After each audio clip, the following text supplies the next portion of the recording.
శ్రీమద్వాల్మీకి రామాయణంలో రామాయణ కథా సుధలో ఈరోజు మనం 5వ రోజులో ప్రవేశించాం. నిన్న రామచంద్రమూర్తి వారి యొక్క జన్మకుండలి తత్ప్రకారంగా ఆ మహానుభావుడి యొక్క జీవితంలో జరిగినటువంటి ముఖ్యమైనటువంటి సంఘటనలు ఇవన్నీ కూడా మనం తెలుసుకున్నాం. ఇప్పుడు మన రామచంద్రమూర్తికి 12 సంవత్సరాల ప్రాయం వచ్చింది. ఇలా 12 సంవత్సరాల ప్రాయం ఉన్నటువంటి రామ, లక్ష్మణ, భరత, శత్రుఘ్నులతో దశరథ చక్రవర్తి ఎలా ఉన్నారో చెప్పుకుంటూ ముందుగా వాల్మీకి మహర్షి యొక్క ధ్యాన శ్లోకాన్ని చెప్పుకుందాం. కూజంతం రామ రామేతి మధురం మధురాక్షరం ఆరుహ్య కవితాశాఖాం వందే వాల్మీకి కోకిలం వైదేహీ సహితం సురద్రుమతలే హైమే మహామండపే మధ్యే పుష్పకమాసనే మణిమయే వీరాసనే సుస్థిరం అగ్రే వాచయతి ప్రభంజనసుతం తత్వం మునిభ్యః పరం వ్యాఖ్యాంతం భరతాదిభిః పరివృతం రామం భజే శ్యామలం. అలాంటి పురుషశ్రేష్ఠుడైనటువంటి ఆ రామచంద్రమూర్తి వారిని స్మరించుకుంటూ ఆ సీతారామచంద్రానుగ్రహం చేత ఇవాళ చెప్పుకోబోయేటువంటి ఈ ప్రవచనాన్ని మొదలుపెట్టుకుందాం. ఈ నలుగురు రాజకుమారులతోనూ కూడా దశరథ చక్రవర్తి ఎలా వెలిగిపోతున్నారయ్యా అంటే ఇంద్ర, యమ, వరుణ, కుబేర ఇలా 4 దిక్పాలకులతో బ్రహ్మదేవుడు ఎలా వెలిగిపోతున్నాడో అలాగే దశరథ చక్రవర్తి కూడా ఈ నలుగురు కుమారుల యొక్క ముఖాలని చూసుకుంటూ వారి యొక్క ఆటపాటల్లో పాల్గొంటూ ఆ మహానుభావుడు మహదానంద పరవశుడై ఉన్నారు. 12 సంవత్సరాల ప్రాయం వచ్చింది రామచంద్రమూర్తికి. ఇంకా వివాహం చేస్తే బాగుంటుంది అని తమ యొక్క రాణివాసంలోనూ తమ యొక్క మంత్రి గణంతోనూ కూడా ఆయన చర్చిస్తూ వస్తున్నారట.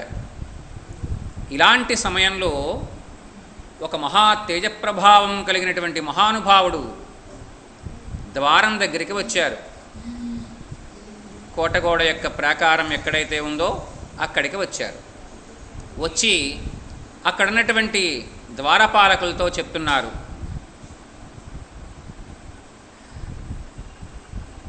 ఏమని? ఓ ద్వారపాలకులారా, నేను గాధిరాజు యొక్క కుమారుణ్ణి, కుశికుని వంశం వాడను. నా పేరు విశ్వామిత్రుడు.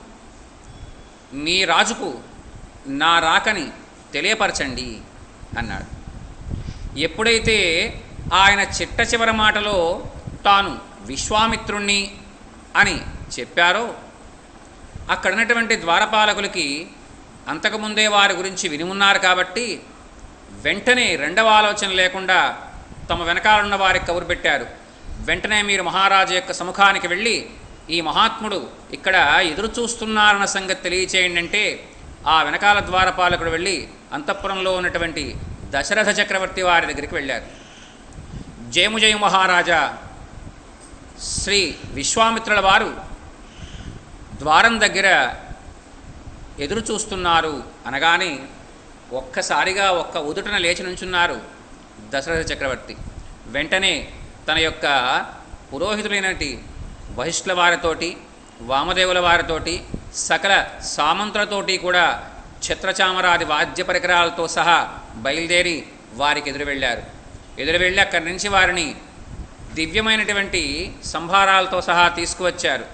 తీసుకువచ్చి ఒక ఉచితమైనటువంటి ఆసనం మీద కూర్చోబెట్టారు. వారి యొక్క పాదాలు కడిగారు. కౌసల్యాదేవి నీళ్లు పోస్తుండగా అవి తాను శిరస్సును జల్లుకుని తన భార్యల శిరస్సును జల్లారు. చల్లి ఆ తర్వాత ఒక ప్లోత వస్త్రంతో అంటే పొడి బట్టతో ఆయన పాదాలు అద్దారు. ఆయన పాదాలను మరి ఒక బంగారు పళ్ళెంలో ఉంచారు. ఉంచి దాని మీద పువ్వులు వేశారు. వేసి ఆయనకు నమస్కారం చేశారు. ఓ మహానుభావా,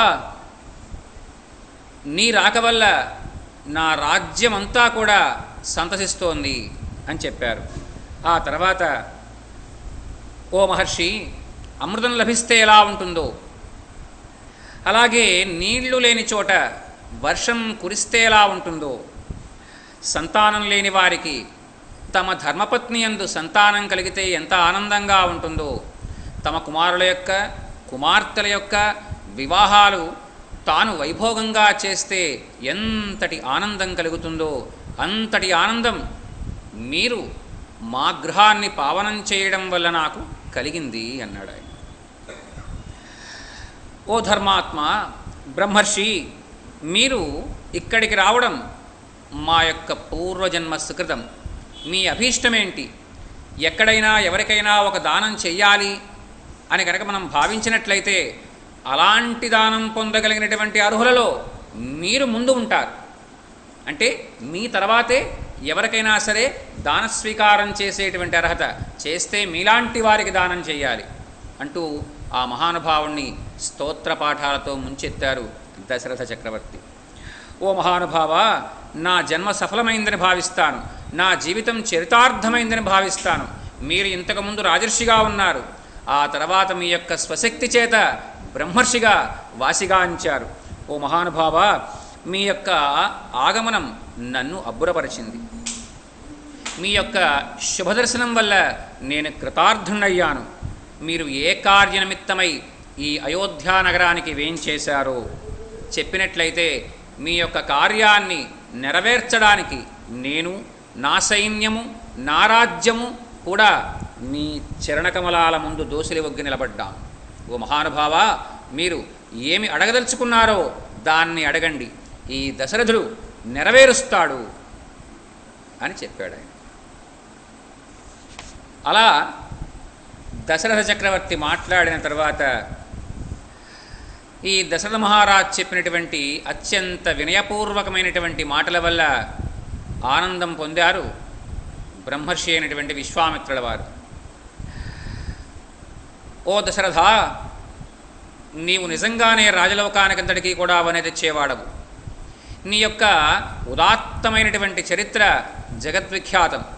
అలాగే ఇప్పుడు నీవన్న మాటలు నిజంగానే నీలాంటి వాడు మాట్లాడదగినటువంటి మాటలు. ఎందుకంటే బ్రహ్మర్షి అయినటువంటి వశిష్ఠుల వారి యొక్క పౌరోహిత్యంలో నీవు జీవిస్తున్నావంటే నీలాంటి వాడి నోట ఇలాంటి మాటలు తప్ప వేరే మాటలు ఎలా వస్తాయి? నాకు చాలా ఆనందంగా ఉంది. ఓ రాజశేఖర, నేను సంకల్పించినటువంటి కార్యమేంటో నీకు తెలియచేస్తాను, సావధానంగా విను అన్నారు విశ్వామిత్రుల వారు. ఒక లక్ష్యసిద్ధి కోసం నేను ఒక మహత్కార్యాన్ని చేపట్టాను. ఆ కార్యం ఏంటయ్యా అంటే ఒక మహాయాగాన్ని నేను చేపట్టడం జరిగింది. కామరూపులైనటువంటి 2 రాక్షసులు ఆ యాగానికి విఘ్నం కలిగిస్తున్నారు. నేను ఆచరించేటువంటి యజ్ఞం పూర్తయ్యేటువంటి సమయానికి, పూర్తి అవ్వడం అంటే పూర్ణాహుతి చేసేటువంటి సమయానికి వాళ్ళు రకరకాలైనటువంటి మాంసఖండాలు, ఎముకలు, మజ్జ ఇలాంటి అమంగళకరమైనటువంటి ద్రవ్యాల్ని అక్కడ పోసి ఆ యాగం తాలూకు గొప్పతనాన్ని నేను పొందకుండా చేస్తున్నారు. దీనివల్ల నా శ్రమ అంతా వృధా అవుతోంది.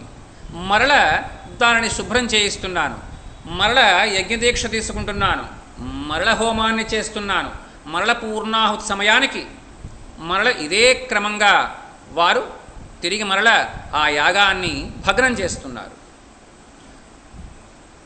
ఓ చక్రవర్తి, వారి మీద కోపగించడానికి కానీ, లేక శపించడానికి కానీ, లేక వారితో యుద్ధం చేయడానికి కానీ నేను యజ్ఞదీక్షలో ఉన్నందువల్ల నా వల్ల కావటం లేదు. ఇక్కడ విశ్వామిత్రుల వారు ఎవరు?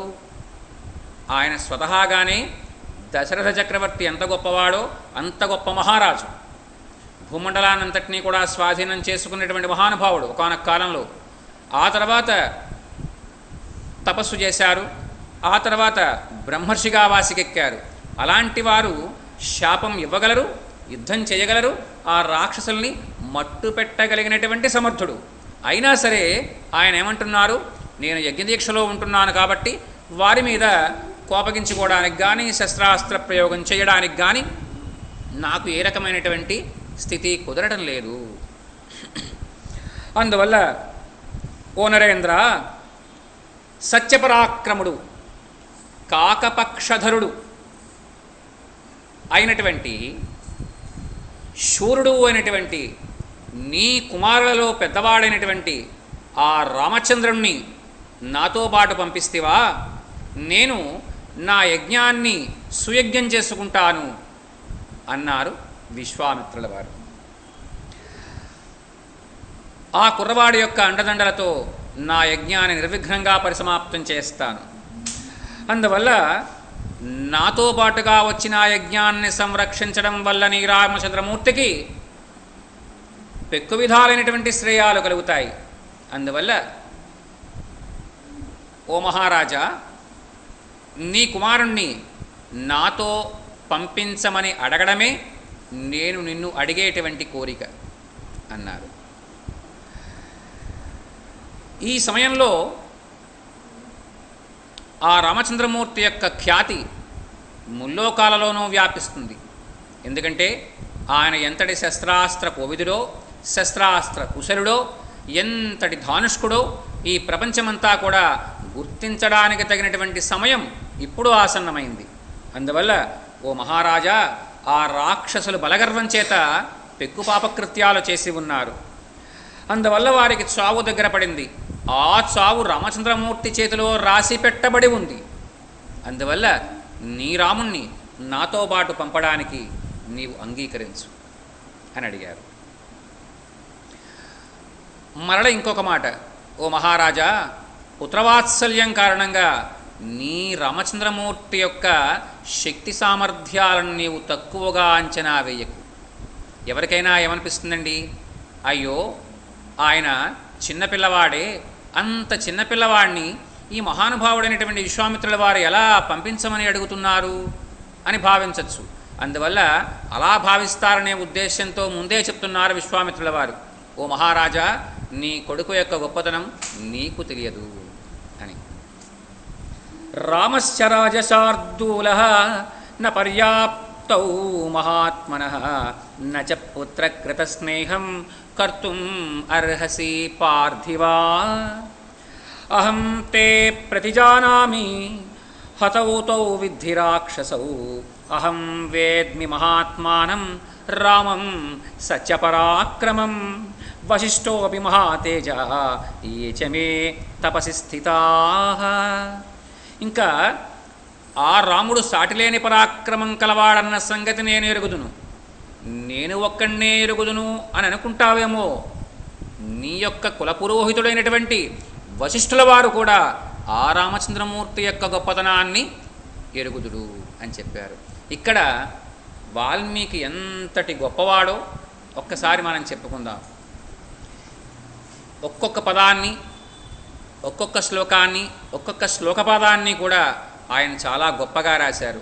ఇక్కడ విశ్వామిత్రుల వారి చేత ఏం మాట అనిపించారు ఆయన, 19వ సర్గంలో బాలకాండంలో 14వ శ్లోకం దగ్గర 2వ శ్లోకపాదంలో చెప్పారు ఆయన.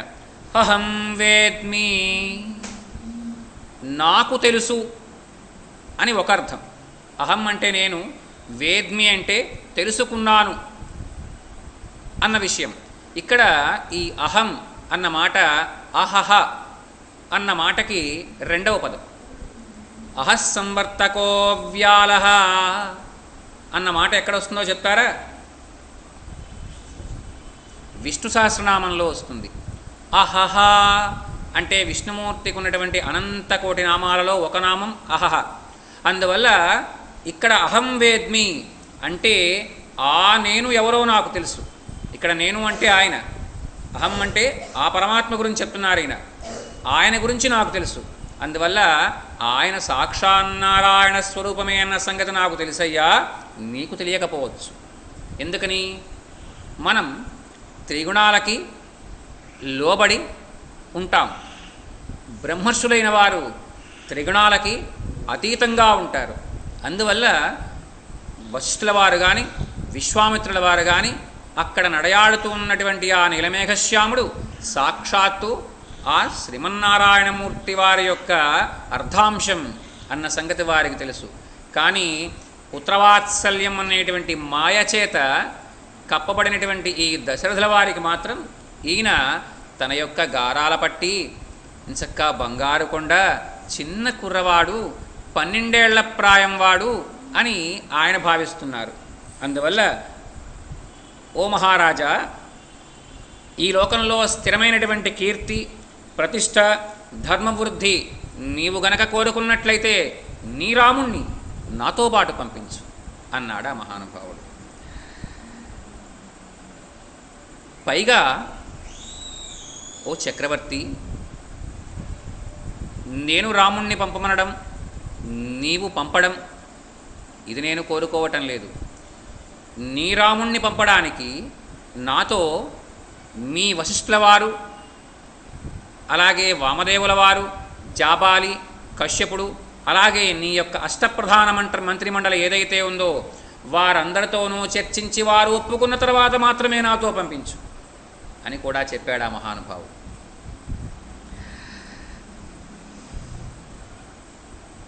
పైగా ఎంతకాలం ఉంచుకుంటానో కూడా చెప్పారు ఆయన. ఎంతకాలం? అభిప్రేతం అసంసక్తం ఆత్మజం తాతుమర్హసి దశరాత్రం హి యజ్ఞస్య రామం రాజీవలోచనం. పద్మపత్రాల్లాంటి కళ్ళు కలిగినటువంటి ఆ మహానుభావుణ్ణి నీవు నాతో 10 రాత్రులు ఉండడానికి పంపించాలి. అంటే యజ్ఞం 10 రోజుల యజ్ఞం. అందువల్ల 10 రాత్రులు నాతో పాటుగా నీ రాముడు ఉండడానికి తగినట్లుగా పంపించు. అంటే 10 రాత్రులకు సరిపడా దుస్తులు, 10 రాత్రులకు సరిపడా ఆభరణాలు, ఇలాంటివన్నీ కూడా నీవు సిద్ధం చేసి నాతో పాటు పంపించు. అందువల్ల ఓ మహారాజా, ఇలా పంపడంలో ఎలాంటి విలంబము లేకుండా నా యజ్ఞం సాకల్యంగా పూర్తి అయ్యేట్లుగా చూడు, నీకు మేలవుతుంది. అనవసరంగా నీ మనస్సులో కలత పెంచుకోకు అన్నారు విశ్వామిత్రుల వారు. ఇలా ధర్మార్థ సహితమైనటువంటి మాటల్ని ఆ మహానుభావుడు చెప్పి తాను మాట్లాడకుండా ఊరుకున్నారు. ఇంకా ఇప్పుడు మాట్లాడవలసినటువంటి సందర్భం ఎవరిది? దశరథ చక్రవర్తిది. ఆయన మాట్లాడుతున్నంతసేపు కూడా దశరథ చక్రవర్తి లోపల ఎంతో ఉత్కంఠతో ఉన్నారు. ఏమని? అయ్యయ్యో, ఈ మహానుభావుడు ఏదో ఏదో ఏదో ఏదో అడుగుతాడనుకుంటే నా రాముణ్ణి పంపించమంటాడే అని భావించాడు ఆయన. ఎంతో కలచివేశాయట విశ్వామిత్రుల వారి యొక్క వచనాలు దశరథ చక్రవర్తి యొక్క మనస్సుని. అంతులేని మనస్తాపానికి లోనయ్యారు, మిగుల చలించిపోయారు. ఒక్కసారి నిశ్చేష్టుడైపోయారు. అలా నిశ్చేష్టుడైపోవడంలో ఒక్కసారిగా గుండె యొక్క వేగం కొట్టుకుంది, రక్త ప్రసరణ పెరిగింది. అలా పెరగడంతో క్రమక్రమంగా అలా అలా అలా అలా వెనక్కి వాలిపోయారు సింహాసనం మీదకి. వాలిపోయి స్పృహ తప్పారు. వెంటనే దగ్గరగా ఉన్న వాళ్ళెవరో సుగంధ పరిమళ ద్రవ్యాలైనటువంటి నీళ్ళని జల్లారు. తిరిగి మరల ఆయన కళ్ళు తెరిచారు. కళ్ళు తెరవడం ఏంటి? మరల విశ్వామిత్రుల వారి యొక్క మాటలు చెవుల్లో మారుమోగుతున్నాయి దశరథుల వారికి. ఏమని? 10 రోజుల పాటు నీ రాముణ్ణి నాతో పంపించమన్న మాటలు. దానికన్నా ముందు నీ రాముడు యజ్ఞాన్ని సంరక్షించడం కోసం నాతో రావాలన్న మాటలు. ఒక్క రాత్రి కైకేయి మందిరం నుంచి ఆలస్యంగా వస్తే ఆ రోజు రాత్రి కంటి మీద కునుకుండేది కాదట దశరథ చక్రవర్తి వారికి. ఎందుకంటే పడుకునేటప్పుడు రామచంద్రమూర్తి యొక్క దివ్యమంగళ రూపం ఆయన కళ్ళ ముందు ఉండాలి. రామ రామ రామ రామ రామ అనుకుంటూ పడుకోవాలి. లేచేటప్పటికల్లా మరల ఆ రాముడు ఎదురుకుండా ఉండాలి. రామ రామచంద్ర అంటూ ఆయన లేవడం. అలాంటిది 10 రాత్రులు నా రాముడు లేకుండా నేను ఉండడమా అని చెప్పి ఒక్కసారి ఆయన మనస్సు క్షోభించింది. ఓ మహానుభావ, నా రామచంద్రమూర్తి ఈడేరినటువంటి వయస్సు వాడు కాదే అన్నాడు ఆయన. ఈడేరిన వయస్సు అంటే ఎంతో చెప్తారా? 16 సంవత్సరాలకి ఈడేరడం. అందువల్ల నా రాముడు 16 సంవత్సరాల ప్రాయం దాటినవాడు కాదే. అంటే దాటితే ఏం చేయొచ్చు? పంపచ్చు. అప్పుడు నేను పంపనడానికి అధికారం లేదు. అందువల్ల నా రాముడికి 16 సంవత్సరాల ప్రాయం కూడా దాటలేదే. ఇలాంటి చిరుతప్రాయం కలవాడు అప్పటికే సిద్ధహస్తులైనటువంటి ఆ రాక్షస వీరులతో యుద్ధం ఎలా చేస్తాడు? ఓ మహానుభావ, నా రాముడు వారితో యుద్ధం చేయగలడు అని నేను అనుకోవటం లేదయ్యా. ఇదిగో అక్షౌహిణి సేనతో సహా నేను నీతో బాటుగా వస్తాను. ఓ మహర్షి, నీవు అనుమతిస్తే నీతో బాటుగా వచ్చి ఆ రాక్షస వీరుల్ని సంహరించి నేను నీ యొక్క యజ్ఞాన్ని ఎలాంటి విఘ్నాలు లేకుండా జరగడానికి తగినటువంటి అవకాశం కల్పిస్తాను. ఓ మహాత్మా, నన్ను ఇలా నీతో బాటు రావడానికి అంగీకరించండి. అంతేకాని నా రాముణ్ణి పంపమని చెప్పి మాత్రం తమరు దయచేసి అనకండి అన్నాడు ఆయన. ఏ దశరథ మహారాజు అంతటి సమర్థుడా అంటే, ఒకానొక కాలంలో దేవాసుర సంగ్రామాల్లో దశరథ చక్రవర్తి వారి యొక్క అవసరాన్ని దేవతలందరూ వేడుకుంటే ఆయన తాను అంగీకరించి ఆ మహాయుద్ధాల్లో పాల్గొని దేవతానికానికంతటికీ కూడా విజయాన్ని సాధించి పెట్టినటువంటి మహావీరుడు.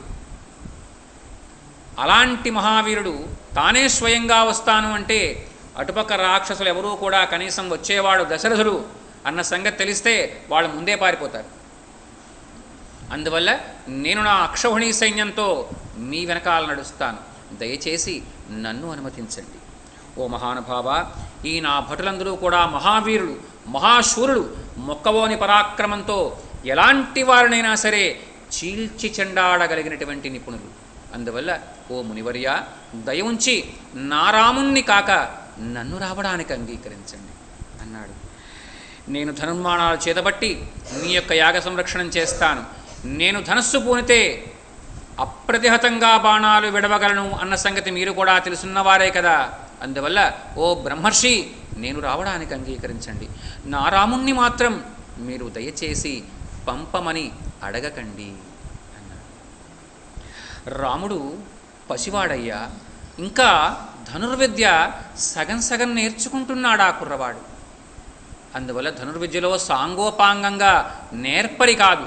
అందువల్ల ఏ బాణాలని ఎప్పుడు ఎక్కడ ఎలా ఉపయోగించాలో, ఏ అస్త్రాన్ని ప్రయోగించవచ్చో, ఏ అస్త్రానికి ప్రకృతిగా మరొక అస్త్రాన్ని ప్రయోగించవచ్చో ఇవన్నీ కూడా సాంగోపాంగంగా తెలిసినవాడు కాదు.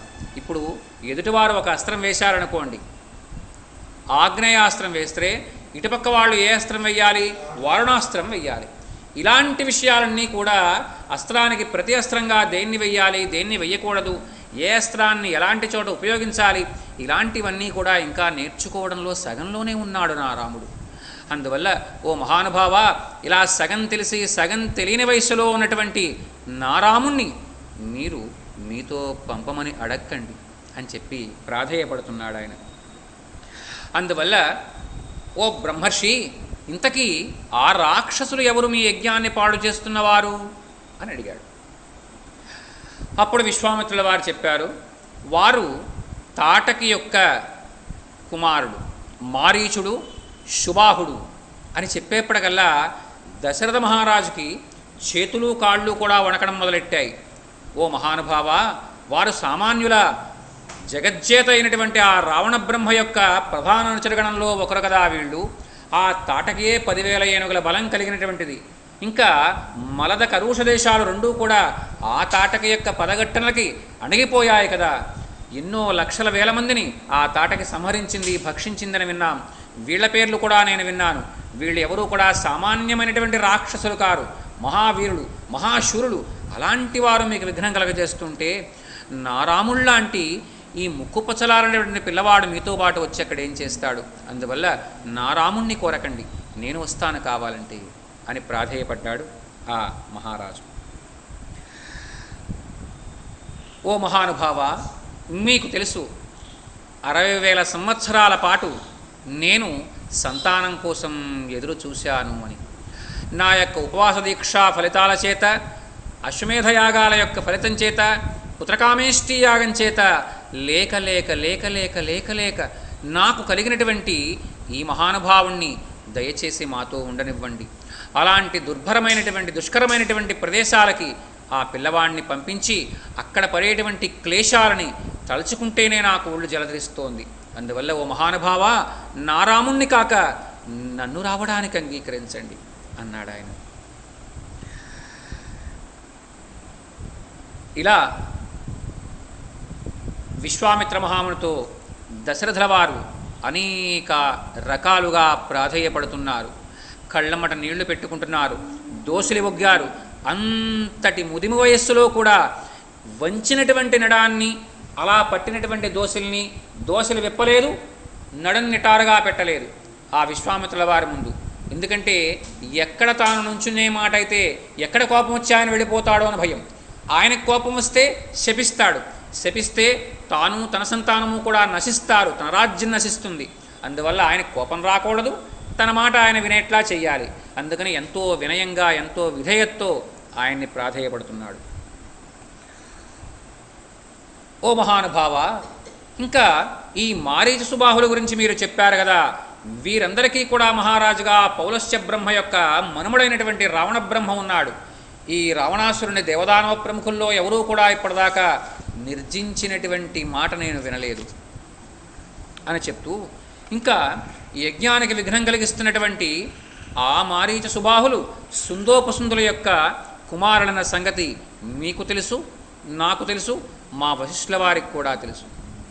అందువల్ల వారు సాక్షాత్తు యముడితో సమానమైనటువంటి బలపరాక్రమాలు కలవారు ఆ అన్నదమ్ములిద్దరూ కూడా. అందువల్ల ఓ మహానుభావ, ఆ ఇద్దరితో కాదు, నేను వారితో ఒకరితో కూడా యుద్ధం చేయలేను. అందువల్ల ఓ మహానుభావ, దయచేసి మీరు నన్ను మన్నించండి, నా రాముని పంపమని అడక్కండి అని చెప్పి కళ్ళమట నీళ్లు ధారాపాతంగా కారుతుండగా అడుగుతున్నాడు ఆయన. బ్రాహ్మణోత్తముడు, కుశికుని వంశంలో జన్మించినవాడు, మహాపురుషుడు అయినటువంటి ఆ విశ్వామిత్రుల వారు దశరథ మహారాజ్ చెప్పినటువంటి ఈ చిట్ట చివరి మాటలకు ఒడలంతా కూడా వణిగిపోతోంది ఆయనకి. వణిగిపోతూ ఉంటే కళ్ళన్నీ కూడా చండ్రనిప్పుల్లా ఉన్నాయి. తన యొక్క దండాన్ని చేత్తో పట్టుకున్నారు, కమండలాన్ని ఒక చేత్తో పట్టుకున్నారు, దండం పక్కన పెట్టారు, ఆ చేతిలో నీళ్లు పోసుకోవడానికి సిద్ధంగా ఉన్నారు. దేనికి?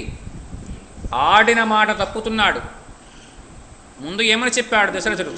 ఓ మహానుభావ, నీవు మా రాజ్యానికి రావడం మా అందరి యొక్క పూర్వజన్మ సుకృతమన్నాడు. ఆ తర్వాత తాను ఏం కావాలంటే అది చేస్తానన్నాడు. ఆ మహానుభావుడు అడిగాడు. ఆ అడిగిన దాన్ని ఇక్కడ దశరథుడు లేదు అని మొండి చేయి చూపించడానికి సిద్ధంగా ఉన్నాడు. ఎప్పుడైతే జగత్ప్రసిద్ధమైనటువంటి సూర్యవంశంలో జన్మించినటువంటి దశరథుడు, ఇక్ష్వాకు వంశంలో జన్మించిన దశరథుడు, రఘువంశంలో జన్మించినటువంటి దశరథుడు ఇలాంటి మాట తప్పేటువంటి పరిస్థితిలోకి వెళ్తున్నాడో ఆ విశ్వామిత్రుల వారి యొక్క ఉడలంతా కూడా ఊగిపోతోంది ఆయన యొక్క ఆడిన మాట తప్పుతున్నారనేటువంటి మాటకి. ఎలాగూ దిక్కు తోచడం లేదు దశరథుల వారికి. ఆ బ్రహ్మర్షి విశ్వామిత్రుల వారి యొక్క స్థితిని చూస్తున్నారు. ఇంకా ఈ క్షణంతో, ఈ రోజుతో తాను, తన రాజ్యము, తన పుత్రులు, తన వంశంతా కూడా నశించిపోవడానికి సిద్ధంగా ఉందన్న సంగతి దశరథుల వారికి అర్థమవుతోంది.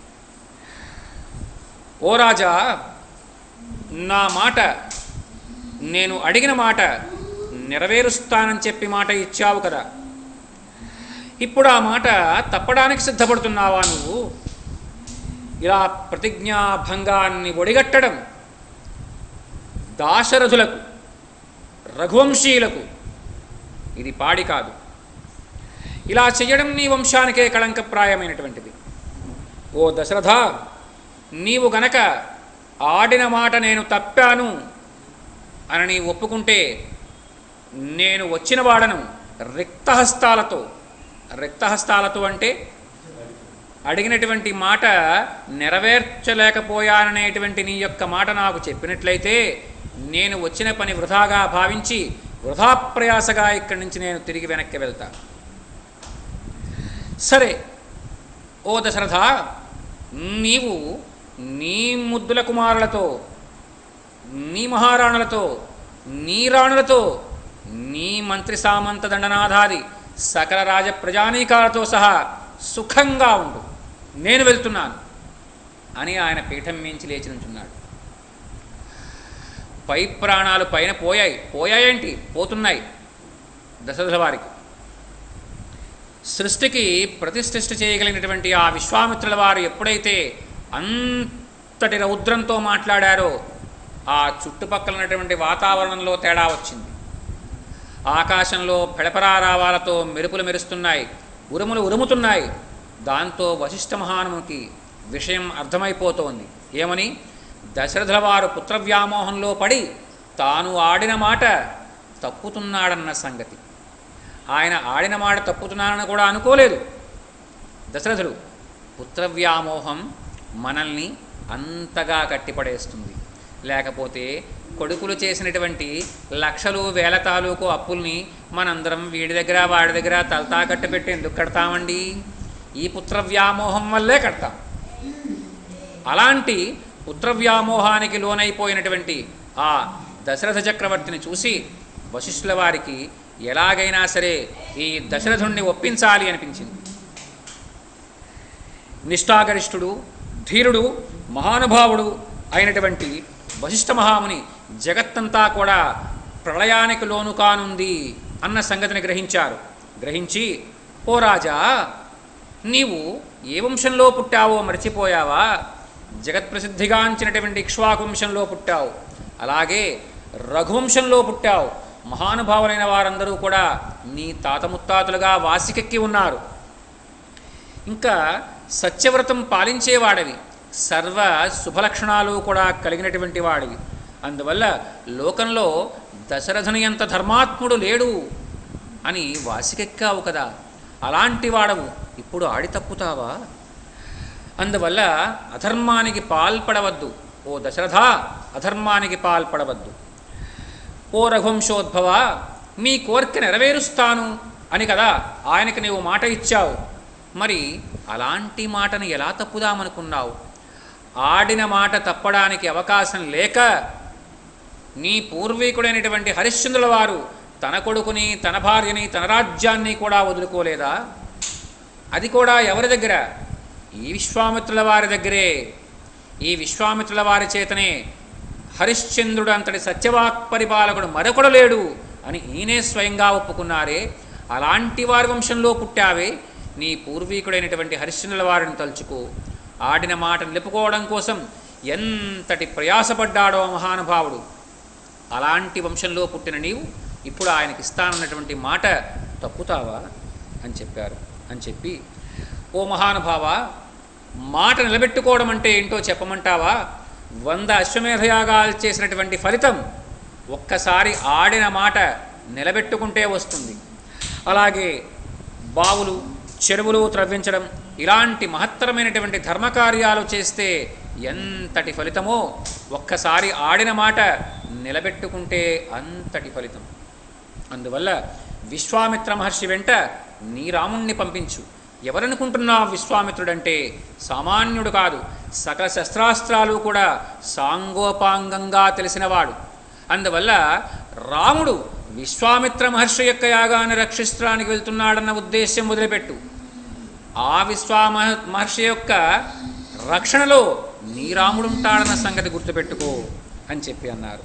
ఇలా ఈ విశ్వామిత్ర మహర్షి ఆకృతి తాల్చినటువంటి ధర్మం, గొప్ప శక్తి సామర్థ్యాలు కలవాడు, మిక్కిలి ప్రజ్ఞాశాలి. ఈ లోకంలో ఉందలి తాపసులందరిలోనూ కూడా ఆతడు మేటి అయిన వాడయ్యా. అందువల్ల సందేహించక నీ రాముణ్ణి ఆ మహానుభావునితో పంపించు. వివిధములైనటువంటి శస్త్రాస్త్రాలు, ప్రయోగ ఉపసంహార పద్ధతులన్నీ కూడా సాంగోపాంగంగా తెలిసినవాడు. ఈయనతో సాటి అయినటువంటి అస్త్ర ప్రయోగ కుశలుడు ఈ ప్రపంచంలోనే మరి ఒకడు ఇప్పటిదాకా లేడు, ఇక ముందు ఉండబోడు కూడా. ఇంకా దేవతలు, ఋషులు, అసురులు, రాక్షసులు, గంధర్వులు, యక్షులు, సిద్ధులు, సాధ్యులు, కిన్నరులు, నాగులు ఇలాంటి వారెవరూ కూడా ఈయనతో యుద్ధంలో నిలబడలేరు. పూర్వం విశ్వామిత్రుడు రాజ్యాన్ని పరిపాలిస్తూ ఉండగా కృశాశ్వుడు అనేటువంటి ప్రజాపతి పరమధార్మికులైనటువంటి తన కుమారులను అస్త్రాలుగా మార్చి ఈ మహానుభావుడికి దారాదత్తం చేశాడు. అందువల్ల ఈతన దగ్గర ఉన్నటువంటి అస్త్ర సంపద ప్రపంచంలో ఇంతవరకు ఎవరి దగ్గర కూడా లేదు. అలాగే జయ, శుప్రభ అనేటువంటి దక్షకన్యలు సుందరాంగులు, వారు శస్త్రసంహారకాలైనటువంటి 100 అస్త్రాలను కనిపెట్టారు. అలా కనిపెట్టబడినటువంటి అస్త్రాలన్నీ కూడా ఈ విశ్వామిత్రుడి దగ్గరే ఉన్నాయి. అందువల్ల ఓ దశరథ, నీ రాముణ్ణి పంపడంలో ఏమాత్రం జాగు చేయకు అన్నారు. అందువల్ల ఈయన వెంట నీ రామచంద్రుడిని పంపించడానికి ఏమాత్రం సందేహించకు. స్వయంగానే విశ్వామిత్రుడు రాక్షసుల్ని నిగ్రహించగలిగినటువంటి సమర్థుడు. ఎందుకో ఏ కారణం చేతో ఆయన నీ రాముణ్ణి తనతో పాటు ఉంచుకుందామని భావిస్తున్నాడు. ఇది నీకు దొరికినటువంటి మహాభాగ్యంగా భావించు. ఆ రామచంద్రమూర్తిని ఆ మహానుభావుడితో పంపించు, ఆలోచించకు. ఏ రకంగానూ కూడా వేరే ఆలోచన నీ మనస్సులోంచి తుడిచివేయి అన్నారు. ఎప్పుడైతే వశిష్ఠ మహాముని ఇలా విశ్వామిత్రుల వారి యొక్క గొప్పతనాన్ని తెలియచేశారో దశరథుల వారికి కొంత గుండె దెటవుపడింది. మొత్తానికి అంగీకరించాడు రామచంద్రమూర్తి విశ్వామిత్రుల వారితో వెళ్ళడానికి. తథా వశిష్ఠే బ్రవతి రాజా దశరథసుతం ప్రహృష్టవదనో రామం అజుహావ సలక్ష్మణం క్రతస్త్వస్తయనం మాత్రా పిత్రా దశరథేన చ పురోధసా వశిష్ఠేన మంగళైరభిమంత్రితం. తన యొక్క పుత్రుడైనటువంటి రామచంద్రమూర్తి కబురు పెట్టారు చక్రవర్తి. రామచంద్రమూర్తి వచ్చారు. రామచంద్రమూర్తి వచ్చారంటే ఎవరొస్తారు? లక్ష్మణుల వారితో సహా వచ్చారు. ఈయన ఎక్కడికి వెళ్ళినా ఆయన వెనకాల నీడలా ఉంటాడు. అలాంటి లక్ష్మణుల వారితో సహా వచ్చారు. వచ్చిన వెంటనే అక్కడ ఉన్నటువంటి మహానుభావులైనటువంటి వారి ఇరువురికి కూడా సాష్టాంగ నమస్కారం చేశారు. వారి ఆశీర్వచనాలు తీసుకున్నారు. తర్వాత తండ్రి గారికి నమస్కారం చేశారు. వినయంగా చేతులు కట్టుకుని నుంచున్నారు. నడుం కొంచెం వంచి, తల కొంచెం వంచి వినయంగా చేతులు కట్టుకుని నుంచున్నారు. అంటే దాని అర్థమేంటి? పెద్దల ఎడల వినయ విధేయతలలో ఉండాలి అని అర్థం. తన యొక్క పిల్లవాడైనటువంటి ఆ రామచంద్రమూర్తిని దగ్గరికి రమ్మన్నారు. ఈ నుదుటి మీద ముద్దు పెట్టుకున్నాడు దశరథ చక్రవర్తి. ఓ రామచంద్ర, ఈ మహాతపస్సంపన్నుడైనటువంటి బ్రహ్మర్షి విశ్వామిత్రుల వారు, ఈయనతో పాటుగా నీవు వారి యొక్క యాగ సంరక్షణాభారాన్ని వహించి వారికి ఆ యాగం సువ్రతమయ్యేట్లా నీవు తోడ్పడాలని ఆయన అన్నారు. అన్న తర్వాత తన యొక్క అంతఃపురం నుంచి రామచంద్రమూర్తి తనవు అలాగే తన యొక్క సోదరుడివి కూడా ధనుర్బాణాలను తెప్పించుకున్నారు. ఆ విశ్వామిత్రుల వారి అంట బయలుదేరి ఆ ఆశ్రమానికి, విశ్వామిత్రుల వారి యొక్క ఆశ్రమాన్ని సిద్ధాశ్రమం అంటారు. అలా సిద్ధాశ్రమం కేసి అడుగులు వేయడానికి సిద్ధపడుతున్నారు. ఉడుము చర్మంతో నిర్మితమైనటువంటి తొడుగుల్ని చేతులకు ధరించి ఉన్నారు. ఉడుమంటే తెలుసా అండి? ఎప్పుడన్నా విన్నారా? ఉడుము అంటే తొండలా ఉంటుంది, కొంచెం పెద్దది ఉంటుంది. అది ఏదైనా ఒక ప్రదేశాన్ని గనక పట్టుకుంటే ఆ ప్రదేశం నుంచి దాన్ని బయటికి లాగడానికి చాలా చాలా శ్రమపడాలి. అంటే చాలా కఠినంగా ఉండేటువంటి చర్మం. అలాంటి చర్మంతో చేయబడినటువంటి వాటిని మనం ఇప్పుడు భాషలో చెప్పాలంటే చేతులకు వేసుకునే గ్లౌజ్, అలాంటి గ్లౌజుల్ని వాళ్ళు చేతులకు పెట్టుకున్నారు. ఎందుకో చెప్పండి? ధనుస్సును పట్టుకుంటారు కదండి, బాణం సంధించి ఆకర్ణాంతం లాగి వదిలిపెట్టేటప్పుడు ఈ వేళ్ళు కానీ అలాగే బాణం వెళ్ళినప్పుడు ఉండేటువంటి ఆ రాపిడి కానీ ఈ చేతులకు కానీ ఇక్కడ కానీ తగలకుండా ఉండడం కోసం ఆ ఉడుము చర్మంతో చేసినటువంటి ఆ చేతికి తగిలించుకునేటువంటి పరికరాలు, మన భాషలో గ్లౌజెస్, ఆ గ్లౌజెస్ని ధరించారట వారెవరు కూడా. అలాగే ఖడ్గాల్ని వరలో ధరించారు, ధనుర్బాణాలు తీసుకున్నారు, అపూర్వమైనటువంటి శోభలతో వెలసిల్లుతున్నారు ఆ అన్నదమ్ములు ఎవరు కూడా. ఇంకా ఎలాగట స్కంధుడు విశాఖుడు వాంగ్మనస్సులకు అందనటువంటి ఆ శివునికి వలె కుశికపుత్రుడైనటువంటి విశ్వామిత్రుల వారికి చెరో పక్కన కనబడుతున్నారట వీరు ఇరువురు కూడా. స్కంధుడు విశాఖుడు అంటే కుమారస్వామి గణపతి, ఈ ఇరువురు కూడా శివుడి పక్కన ఉంటే ఎలా ఉంటారు ఒక్కసారి కళ్ళు మూసుకుని ఆలోచించండి.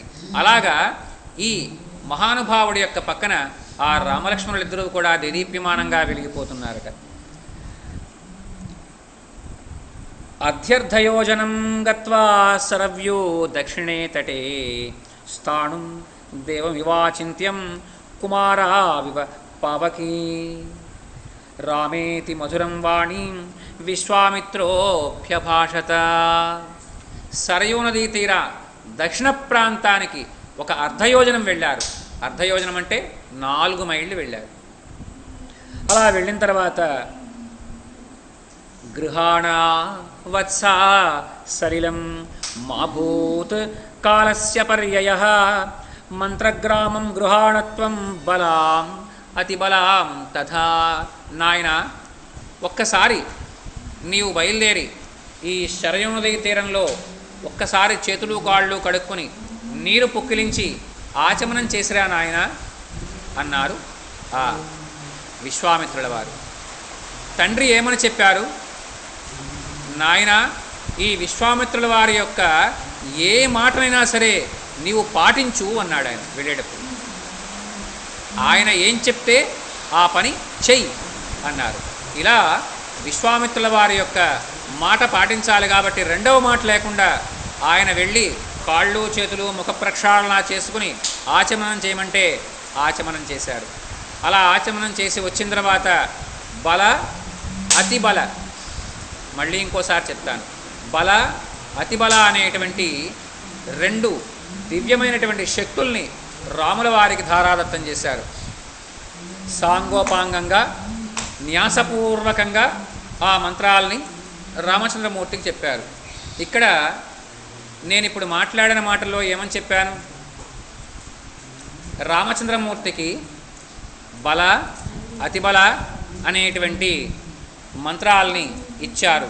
ఇందులో బల అతిబల ఈ రెండింటిలో బల అనేటువంటి మంత్రం ఎటువంటి పరిస్థితులు ఎదురైనా సరే, ఎటువంటి విపత్కర పరిస్థితుల్లోనైనా సరే మీకు దాహం కానీ ఆకలి కానీ, అంటే మన భాషలో ఆకలి దప్పికలు లేకుండా కాపాడుతుంది.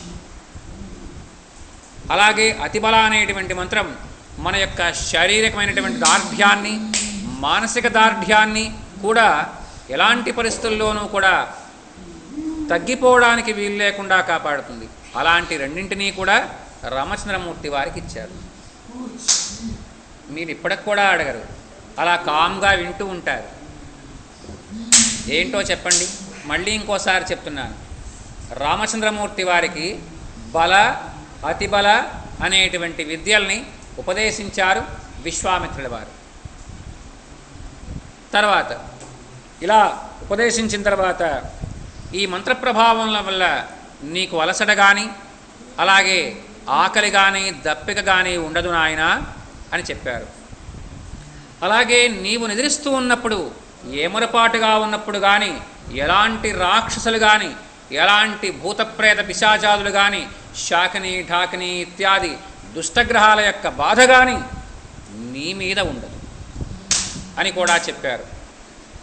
ఓ పుణ్యాత్ముడా, సౌందర్యం కానీ సామర్థ్యం కానీ విషయగ్రహణంలో కానీ చక్కగా కార్యనిశ్చయం చేయడంలో కానీ ప్రత్యుత్తరాన్ని ఇవ్వడంలో కానీ అలాగే అర్థవంతమైనటువంటి మాటలు మాట్లాడడంలో కానీ నీకు అత్యంత సునిశిత పరిజ్ఞానాన్ని ఈ రెండూ కూడా ఇస్తాయి అని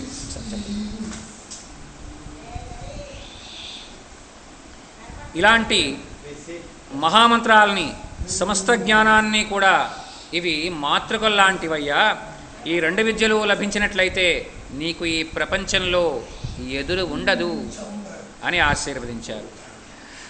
అందువల్ల మార్గంలో నీవు బల అతిబల అనేటువంటి ఈ 2 మంత్రాలని కూడా జపిస్తూ గనక వెళ్ళినట్లయితే నీకు మార్గమంతా కూడా అప్రతిహతమవుతుంది, ఎదురు లేకుండా ఉంటుంది అని చెప్పారు. అందువల్ల ఓ నాయన, నేను ఎంతో తపశ్శక్తి సంపన్నతతో సాధించినటువంటి ఈ 2 మంత్రాలని కూడా నీకు అందిస్తున్నాను అని చెప్పారు. అలా అమిత పరాక్రమశాలైనటువంటి ఆ రామచంద్రమూర్తి ఆ 2 మంత్రాలని తాను ఉపదేశం తీసుకున్న తర్వాత అసలే ఆ మహానుభావుడు అద్భుతమైనటువంటి తేజస్సుతో వెలసిల్లుతూ ఉంటారు. అలాంటిది ఆ మంత్రాలు ఎప్పుడైతే ఆయన సాంగోపాంగంగా తనలో ఉంచుకున్నారో కోటి సూర్య ప్రభాభా సమానంగా వెలిగిపోయారట రామచంద్రుల వారు. ఇంకా ఆ రామలక్ష్మణులు ఇరువురు కూడా ఆ సరయూ నదీ తీర ప్రాంతంలో ఆ రోజు సాయంత్రం చంద్రోదయం అవుతూ ఉంటే విశ్వామిత్రుల వారు ఎన్నో రకాలైనటువంటి దివ్యమైనటువంటి కథలు చెప్తూ ఉంటే అలా అలా అలా అలా కళ్ళు మూసి నిద్రపోయారు. ఎక్కడ నిద్రపోయారు? అత్యంత శ్రేష్టమైనటువంటి దర్భల్ని కోసి తీసుకువచ్చారట ఆ మహానుభావుడు. దర్భల యొక్క శయ్యపరిచారు. ఆ దర్భల మీద పడుకోమన్నారు. దర్భల మీదే పడుకున్నారు. ఈ సుకుమారులు ఇరువురు కూడా హంసతూలికా తల్పాల మీద అడిగేస్తే కందిపోతుందేమో అనేటట్లుగా ఉండేటువంటి చోట పెరిగినటువంటి మహానుభావులు, అత్యంత సుకుమారులు. పట్టుబాలీసులన్నీ కూడా కూర్చుంటే, పడుకుంటే, ఆనుకుంటే అన్నీ కూడా పట్టుబాలీసులు చినచినాంబరాలతో వెలిగిపోయేటువంటి ఆ ఇద్దరూ కూడా ఇప్పుడు ఆ దర్భశయనం మీద అలా అలా అలా అలా ఆయన ఇంచక్క అద్భుతమైనటువంటి మాటలు చెప్తూ ఉంటే ఆ మాటలు వింటూ పడుకున్నారు. ఆ రాత్రి అంతా కూడా గడిచింది. తెలతెలవారుతోంది. విశ్వామిత్ర మహాముని తాను తెల్లవారుజామునే లేచారు. లేచి అలా ఆ జగన్మోహన సౌందర్యంతో వెలిగిపోయేటువంటి ఆ ఇరువురిని కూడా చూస్తున్నారు. మీకు ప్రపంచంలో ఎక్కడా దొరకనటువంటి గొప్పతనం ఏంటో తెలుసా అండి? ఆలయం తెరిచేటువంటి వేళకి ఆలయానికి వచ్చి తలుపులు తీసిన వెంటనే మొట్టమొదటగా ఆ ఆలయంలో వేయించేసి ఉన్నటువంటి ఆ దివ్యమంగళ సౌందర్యాన్ని చూడడం, తర్వాత స్వామివారి యొక్క అనేకానేక ఉత్సవాల్లో, అనేకానేక రూపాలలో, అనేకానేక ఊరేగింపుల్లో మీరు ఆయన యొక్క దివ్యమంగళ సౌందర్యాన్ని చూస్తారు, ఆస్వాదిస్తారు. కానీ ఎవరికి దొరకనటువంటి అరుదైనటువంటి అవకాశం ఏంటో తెలుసా అండి? ఆ జగన్మోహన సౌందర్యం పడుకున్నప్పటి సౌందర్యం. అలాంటి పడుకున్నప్పటి సౌందర్యాన్ని ఆ కాలంలో దశరథ చక్రవర్తి, కౌసల్య, సుమిత్ర, కైకేయి ఈ ముగ్గురు అనుభవించారు. రామచంద్రమూర్తి కానీ మిగిలినటువంటి పిల్లలు కానీ పడుకున్నప్పుడు వాళ్ళు లేచే ముందు ఇంచక్కా వాళ్ళకి తెలతెలవారుతోంది మహానుభావ లేవవయ్యా అంటూ ఆయన లేపడానికి తగినటువంటి అవకాశం వారికి దొరికింది. ఆ తర్వాత దొరికినటువంటి ఒకే ఒక్క వ్యక్తి విశ్వామిత్ర బ్రహ్మర్షి. ఏం చెప్తున్నారో ఆయనకే చూస్తూ మురిసిపోయాట ఆ విశ్వామిత్రుల వారు. ఆహా, ఎంతటి భువనమోహన సౌందర్యం! ఈయన్ని కన్న తల్లి నిజంగానే చాలా అదృష్టవంతురాలు కదా కౌసల్యామహాదేవి అని ఆనందించారట. అలా ఆనందించి ఏమని చెప్తున్నారు ఆయన? కౌసల్యా సుప్రజారామ పూర్వా సంధ్యా ప్రవర్తతే ఉత్తిష్ట నరశార్దూల కర్తవ్యం దైవమాహ్నికం. ఓ మహానుభావ రామచంద్ర, కౌసల్యానందవర్ధన తెలతెలవారుతోందయ్యా. ఇంక లేచి నిత్యకృత్యాలలోకి వస్తే బాగుంటుంది నాయన. లేవండి నాయన. ఓ రామచంద్ర, ఓ లక్ష్మణ, లేవండి అని ఇంచక్క ముద్దుమురిపాలతో ఆ మహానుభావుడు లేపారు. ఇది ఎక్కడో విన్నట్టుగా ఉంది కదండి మీ అందరికీ కూడా. వెంకటేశ్వర సుప్రభాతంలో మొట్టమొదటగా వచ్చేటువంటిది ఇదే. దీన్నే వెంకటేశ్వర సుప్రభాతంలో మొదటగా చేశారు. ఎందుకని? ద్వాపరయుగంలో ఉన్నటువంటి ఆ కృష్ణుడే ఈ వెంకటేశుడు, త్రేతాయుగంలో ఉన్నటువంటి ఆ రాముడే ఈ వెంకటేశుడు. అందువల్ల వారి ఎడల వారి మధ్య ఏ రకమైనటువంటి భేదం లేదు. ఆయనే తాను పరిత్రాణాయ సాధూనాం వినాశాయ దుష్కృతాం ధర్మ సంస్థాపనార్థాయ సంభవామి యుగే యుగే అని ఆ శ్రీవారు సెలవిచ్చినట్లుగా తాను ఆయా కాలాల్లో ఆయా పరిస్థితుల్లో మరల జన్మిస్తూనే ఉంటాను ధర్మ సంస్థాపన కోసం అని చెప్పారు కదా. అలాగా ఆ రామచంద్రమూర్తి వారిని తన యొక్క మృదుమధురమైనటువంటి వచనాలతో ఆ బ్రహ్మర్షి విశ్వామిత్రుల వారు నిద్రలేపారు. ఎప్పుడైతే లేచారో ఒక్కసారిగా చేతులు చూసుకున్నారు. ఆ చేతుల్లో ఉన్నటువంటి లక్ష్మీ సరస్వతి పార్వతులకు నమస్కారం చేశారు. కరాగ్రే వసతే లక్ష్మీ కరమధ్యే సరస్వతి కరమూలే స్థితే గౌరీ ప్రభాతే కరదర్శనం. ఈ రెండు చేతులు దోసిట్లా పెట్టుకుంటే ఇలాగా, ఈ దోసిల్లో అగ్రభాగాన లక్ష్మీదేవి ఉంటుంది, మధ్యలో సరస్వతి ఉంటుంది, ఈ మూలంలో గౌరీదేవి ఉంటుంది.